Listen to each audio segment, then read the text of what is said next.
जय श्री कृष्ण। पुरुषोत्तम मास के 15वें दिन की कथा।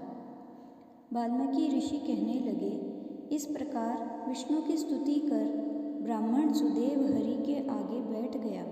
तब भगवान ऐसी स्तुति सुन मेघ के समान गंभीर वाणी बोले, हे वत्स, तुमने बड़ा घोर तप किया है, इसलिए जो इच्छा हो वर मांगो। सुदेव बोले, हे नाथ, जो आप प्रसन्न हुए हैं तो मुझको एक श्रेष्ठ पुत्र दीजिए। इस प्रकार ब्राह्मण के वचन सुनकर श्री भगवान बोले, हे वत्स, पुत्र का सुख विधाता ने तेरे भाग्य में नहीं लिखा।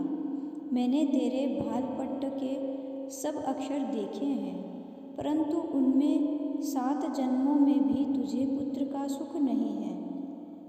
भगवान के ऐसे वज्र प्रहार जैसे निष्ठुर वचन सुनकर जड़ से कटे हुए वृक्ष की तरह वह इस प्रकार पड़े हुए देखकर अत्यंत दुखी हुई और स्वामी को पुत्र के सुख से रहित देखकर रोने लगी।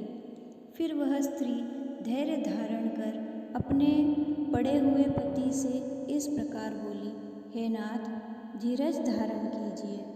उठो, जो विधाता ने ललाट में लिख दिया है वह सुख अथवा दुख अवश्य ही भोगना पड़ेगा। इस प्रकार उसी स्त्री के तीव्र शोक से युक्त वचन सुनकर उत्पन्न दुख से कांपता हुआ गरुड़ विष्णु से कहने लगा, हे हरे, आप इस शोक सागर में डूबी हुई ब्राह्मणी को देखिए और गिरते हुए आंसुओं से व्याकुल ब्राह्मण को देखिए। हे दीनबंधु, आपकी दुखों को न सहने वाली दया कहाँ गई?